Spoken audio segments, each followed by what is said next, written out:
भारत के पड़ोसी देश बांग्लादेश में प्रधानमंत्री शेख हसीना की सरकार का तख्ता पलट हो गया है।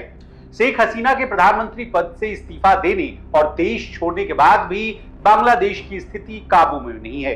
अभी बांग्लादेश में सेना का शासन है, वहां की हालत तेजी से बदल रहा है। बांग्लादेश में बीते कुछ दिनों से जारी हिंसा का असर भारत के साथ उसके व्यापार यानी बिजनेस पर भी पड़ा है।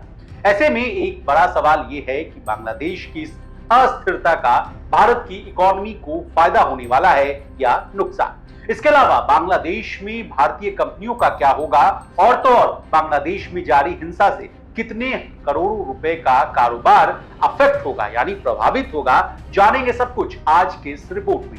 नमस्कार, आप देख रहे हैं लोकमत हिंदी और मैं हूं आपके साथ विशाल शर्मा। बांग्लादेश में बीते कुछ दिनों से जारी हिंसा का असर भारत के साथ उसके व्यापार पर भी पड़ा। एक रिपोर्ट के मुताबिक हर रोज करीब 150 करोड़ रुपए से ज्यादा का बिजनेस अफेक्ट हो रहा है। पेट्रोपोल और बेनेपोल सीमा से दोनों देशों के बीच सालाना करीब 30,000 करोड़ रुपए का व्यापार होता है, जो कि बीते कई दिनों से ठप सा पड़ गया है। अब आइए भारत और बांग्लादेश के बीच होने वाले व्यापार यानी बिजनेस पर, भारत और बांग्लादेश के बीच होने वाले व्यापार पर विस्तार से नजर डालें तो IBEF.org पर मौजूद आंकड़ों के मुताबिक बांग्लादेश भारत का एक बड़ा ट्रेडिंग पार्टनर है और दूसरा सबसे बड़ा एक्सपोर्ट पार्टनर है। फाइनेंशियल ईयर 2023-24 में दोनों देश के बीच कुल ट्रेड जो है 14.22 अरब डॉलर का रहा था। फाइनेंशियल ईयर 2023 में भारत के बांग्लादेश के लिए 6,052 वस्तुओं का यानी प्रोडक्ट्स का निर्यात किया गया था। निर्यात का यह आंकड़ा 12.20 अरब डॉलर रहा था, जो कि फाइनेंशियल ईयर 2022 में हुए 16.15 अरब डॉलर की तुलना में कम था।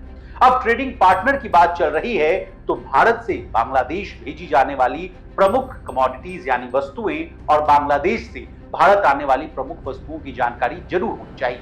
फाइनेंशियल ईयर 2023 के आंकड़ों के मुताबिक भारत से बांग्लादेश भेजी जाने वाली प्रमुख वस्तुओं की लिस्ट में 1.02 अरब डॉलर का कपास धागा, 816 मिलियन डॉलर के पेट्रोलियम उत्पाद, 556 मिलियन डॉलर के अनाज, 541 मिलियन अमेरिकी डॉलर के सूती कपड़े और अन्य सामान और 430 मिलियन डॉलर के कार्बनिक और अकार्बनिक रसायन शामिल हैं। यानी इतनी चीजें भारत से बांग्लादेश भेजी जाती हैं। आंकड़ों की बात की जाए तो बांग्लादेश से भारत आने वाले सामानों की तो फाइनेंशियल ईयर 2023-24 में 1,154 प्रोडक्ट्स का आयात किया गया था, जो करीब 2.02 अरब डॉलर का था, जबकि इससे पिछले फाइनेंशियल ईयर 2022 में यह आंकड़ा 1.97 अरब डॉलर दर्ज किया गया था। अब नजर डालते हैं बांग्लादेश से भारत आने वाली प्रमुख कमोडिटीज यानी वस्तुओं की लिस्ट पर। फाइनेंशियल ईयर 2023 में बांग्लादेश से 510 मिलियन डॉलर के RMG कपास, 153 मिलियन डॉलर के सूती कपड़े, मेकअप, वहीं 142 मिलियन डॉलर के RMG मानव निर्मित फाइबर और 125 मिलियन डॉलर के मसाले और 103 मिलियन डॉलर के जूट भारत भेजे गए हैं। इसके अलावा बीते कुछ समय में भारत और बांग्लादेश के बीच व्यापारिक संबंध और मजबूत हुए। इसका जीता जाता उदाहरण आप इस बात से लगा सकते हैं कि अब व्यापार के मामले में भारत और बांग्लादेश ने भारतीय रुपए में यानी ई-रूपी में ट्रेड शुरू करने का एक महत्वपूर्ण कदम उठाया था। देश में मोदी 3.0 के गठन के बाद भारत आने पर बांग्लादेश की पूर्व प्रधानमंत्री शेख हसीना ने बीते 22 जून को पीएम नरेंद्र मोदी से मुलाकात भी की थी। इस दौरान कई समझौतों पर मुहर भी लगाई गई थी। इसमें दोनों देशों के बीच भारतीय रुपए में कारोबार भी शामिल था। इस मामले पर भी भारत को झटका लग सकता है।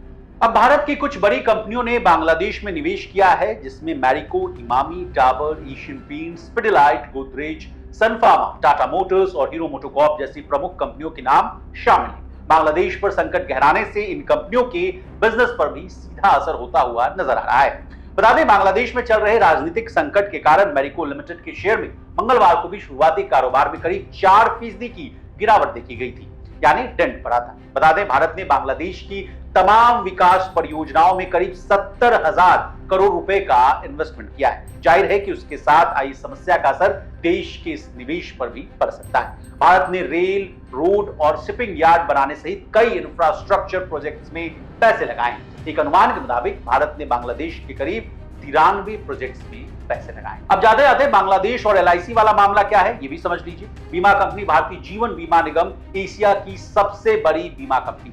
इस बीमा कंपनी ने बांग्लादेश में मौजूद अपने सभी ऑफिस को अगले 7 अगस्त तक बंद रखने का ऐलान किया है। एलआईसी ने एक फाइलिंग में इस बात की जानकारी भी दे दी है कि बांग्लादेश के हालात को देखते हुए कंपनी ने एलआईसी और बांग्लादेश लिमिटेड का ऑफिस 5 अगस्त 2024 से लेकर 7 अगस्त 2024 तक बंद रखने का निर्णय लिया है। आपकी जानकारी के लिए बता दें कि भारत और बांग्लादेश न सिर्फ 4092 किलोमीटर की सीमा को साझा करता है, बल्कि व्यापारिक तौर पर भी दोनों देश काफी करीब। जाहिर है कि बांग्लादेश में किसी भी अस्थिरता का असर भारत की सीमाई सुरक्षा पर तो पड़ ही सकता है, साथ ही द्विपक्षीय कारोबार और सप्लाई चेन पर भी इसका असर पड़ने की आशंका है। अब हमने आपको बांग्लादेश और इससे जुड़ी तमाम जानकारियों से आपको अवगत करा दिया। आपको हमारी ये रिपोर्ट कैसी लगी कमेंट कर जरूर बताइए। इसी तरह देश और दुनिया और खासकर बिजनेस जगत से जुड़ी तमाम ताजा तरीन खबरों के लिए बने रहिए हमारे साथ और देखते रहिए लोकमत हिंदी।